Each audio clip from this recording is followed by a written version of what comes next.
if you are struggling with no contact relationships, if you are a child and you are working or thinking, or you've been trying so hard to make amends, to grow, to have uncomfortable conversations and hold yourselves accountable, and you're getting to the place where it's not working, I give you permission.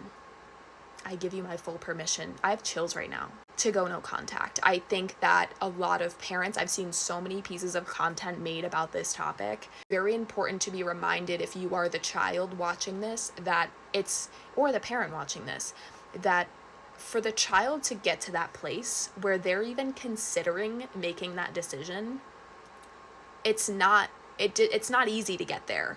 No one gets to that place and just is like, you know what, randomly, and they're just gonna cut people out of their life. Like, especially a parent, it's very difficult. You're at that place where you have to make that decision, or that thought is coming across your mind. I'm sure you've been through some shit. I'm sure you've been through very frustrating moments and trauma, and it feels like you're talking to a brick wall and no one understands you. Now, I could talk about my no contact relationship for many, many hours. However, I just advise that you do what you know is best for you, because I have been no contact with people, and very important people to me in my life, and I've seen it all. I've seen the going behind the back and creating these stories and narratives and then turning everyone against you, and then going to visit that side of the family and they pull you aside and tell you that you need to be a better child to your parent. Like, I've been through it all. And it can get really confusing, especially when the person that you're thinking about going no contact with is manipulative, especially like, or narcissistic, or like a covert narcissist.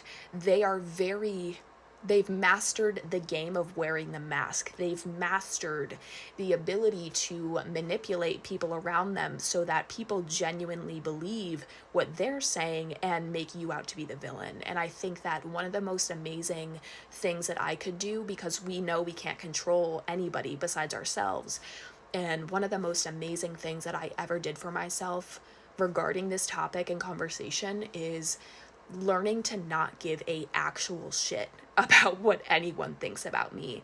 And it's hard to get there, especially when you know that the people in question are childhood friends and families and best friends growing up, and aunts, uncles, extended family members, whatever it may be. So I hear you, I see you, I know it's fucking tough. And a lot of us that get to this place might have been parentified children, where we had to be our parents' parent, but as a child growing up. And so when you live a childhood like that, where you have to parent your parents, by the time you become an adult, you're exhausted. You're exhausted mentally, emotionally, spiritually, maybe even physically. And I just give you permission to do what's best for you. If you have any questions, please drop them below.